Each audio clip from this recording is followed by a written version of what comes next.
quite possibly one of the best drivers to ever come to Pikes Peak. Of course, we have many superstars that are here today. They are all together a fraternity. To the next section, there's 4 sections basically here on Pikes Peak. Well, with 800 horsepower and Sebastian's incredible talents, I'm sure there's some wiggle room. There's some gray area in there. The preparation that this team has brought and the whole team's effort now here is, we like to say in the motor racing world, they have fired the Peugeot engine in anger. So they'll warm the car and then Sebastian will go do his thing. Only time will tell, Dan, and we'll know in about 9-10 minutes or so. But I think that they came for one reason, and one reason only, is now Sebastian Loeb approaches the start line of what could be a new world record run. When we go to this inboard camera, you're going to hear the switching of the gears. You're going to hear the switching of the gears. You're going to hear the roar of the engine. You're going to watch it all live here. Everyone gathering around the monitors. What could be one of the fastest times ever to be conquered on Pikes Peak. And here we go. You're watching it live right now on Red Bull TV, redbull.tv. And around corner number 1, that was where corner number 1 was so much trouble for Paul Dollenbach. And around number 1 making it just fine. This is a live aerial shot right now coming down the course. Will this be the day that Sebastian Loeb sets a new world record on Pikes Peak in 2013 in the 91st running of the Pikes Peak International Hill Climb? As you're seeing it all live right now on redbull.tv. Obviously, we talk a lot about Sebastian, but this has really been a team effort.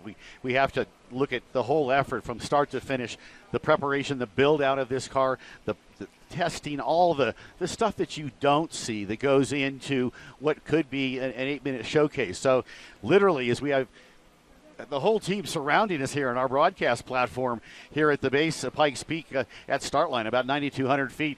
Everybody is intently watching as we are getting tremendous shots overhead. Absolutely. And I'll tell you, when you look at this, as fast as this vehicle is going, one of the first glimpses of the ability to see this all happening live and on your screen for the very first time. And it just gives you an indication how fast these cars can make their way up. It was hard to identify exactly what corner that was. It was a left-hander, though, but it did look like Sebastian pushed wide. He had a lot of lack of front-end grip. His line there was probably not the one that he really preferred. But again, with 800 horsepower and his talent, there's some wiggle room there, Dan, and we're gonna watch it all happen right now as the second car of Romain Dumas now fires as he will approach the start line. Around that corner coming up to Glen Cove, and then obviously Sebastian Loeb is going to need to get all the speed in this area because he will be in that area where he's going to start to come along the ragged edge and go up to the summit of Pikes Peak through the W's. Some of the big hairpin turns that Sebastian Loeb is going to have to conquer, and then very soon Dumas is going to be also trying to conquer the turns here on Pikes Peak, as you're seeing it all live right now, coming up to an area of the race course that is near 16 Mile. And I'll tell you, as you watch this right now and the trees go flying by, the speed of upwards of 160 miles per hour is by Sebastian Loeb, the Frenchman driving the Peugeot Sport 208 T16. Around the corner he goes, and up now coming to the area of Glen Cove. And I'll tell you, this is, again, the area of Pikes Peak where if you're going to set a record, you have to be in the area set that record in this section of the highway, because you're not going to gain speed as you're going up into those higher elevations. I want to really especially watch the W's as he goes up to 16 Mile and then up to bottomless pit. I think this is an area where Sebastian and the horsepower is really going to shine. Danny, I tend to disagree with you a bit. I think the reason they've come with so much horsepower and the turbocharged application, you heard them short shifting it here off the start line. I think this might be an effort that really is designed to, and I'm guessing, to push midway to the top. You're watching it live here on redbull.tv. Sebastian Loeb making his way up now, going past Glen Cove. He's going to be coming up to a Ragged Edge.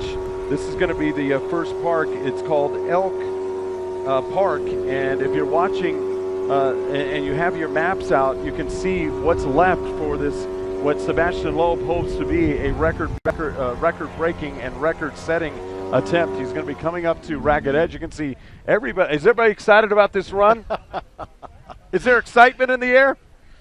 There we go. There's excitement right now, and they're coming up. Sebastian Loeb coming up to Ragged Edge right now, and as you see the turn around to get to Ragged Edge, this is when you're on this part of Pikes Peak.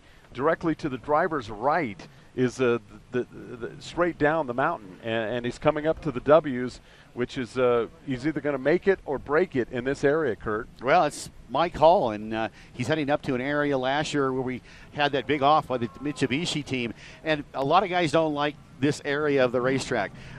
We've not talked to Sebastian about this in particular, but as Roman Dumas now heads up to the start line here, Sebastian now heading up into the area where they had the big off with the Mitsubishi guys last year. And that's enjoyable. I appreciate that. We've got the power and we've got the helicopter. Now you can see Sebastian Loeb coming up to the second leg, the second cut of the W's. He's going to be coming up to 16 Mile. He's already passed Ragged Edge. Sebastian Loeb driving the Peugeot Sport 208 T16. Is he going to set a new world record? Only time will tell.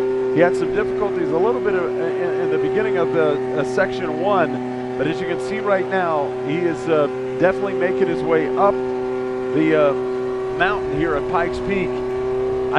We've seen it before, Kurt. We've seen the competitors.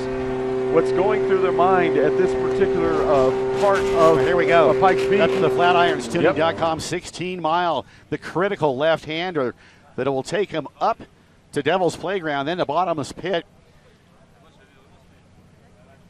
He's going up to Devil's Playground as well. Look at the crowd at Playground. Holy Devil's cow. Playground absolutely packed year in and year out. And again, if he's not going to have the speed coming through the W's, this is where he can really make it up as he's coming up to the upper part, to upper gravel pit. He's approaching, and he's already passed 19 Mile here on Pikes Peak Highway. And this is a very critical area because we're above tree line now. You lose some reference points. You're literally looking off into the sky. It's an area that maybe for a first-timer, certainly with Sebastian's talents, I hope that doesn't come into play, but for a first-timer, as you come above tree line, you lose all reference points. You're literally driving into the sky, and a lot of these corners do fall away. They're decreasing radius. It's a very challenging point, but I think this is where this guy's really going to shine. No question about it. You can see the consternation of the people when they switch back to the camera to us. We have the helicopter obviously geared up, and we're going to hopefully get reacquainted with the helicopter here shortly. As the last check, he's going to be coming up to Gravel Pit, which is an area up on top of Devil's Playground where Sebastian Loeb is going to be able to reach some big-time speed through here. You can see there's not so much section of the highway that you have any danger on the right or left of going over the side of the cliff, and you can see that he is really picking up this big-time speed coming up as we're approaching the summit of Pikes Peak. He's going to be coming around Boulder Park up to Olympic. There's a couple of hairpin turns there, and then it's up to the summit. And hopefully what he hopes is going to be a record-setting attempt. Well, we just heard Romain Dumas take off the American Le Mans Series driver and Le Mans 24-hour champion. Sebastian now approaching the summit. In the days of old, bottomless pit area, when it was gravel, especially the right-handers, you're carrying big-time speed up there. You could hook that right front, much like a flat tracker or an off-road racer, to help the car rotate, help it turn. Can't do that anymore. It's all paved, so different lines and a different time here at the Pikes Peak International Hill Climb. And I'll tell you, they got everybody lined up in the Unlimited, and there you see Sebastian Loeb making his way up to the finish line of the historic racetrack here at the 91st running of the Pikes Peak International Hill Climb. Sebastian Loeb is now crossed the finish line. Now we await to see what the time will be here in the 91st running of the Pikes Peak International Hill Climb. Will it be enough to set a new world record and be in the first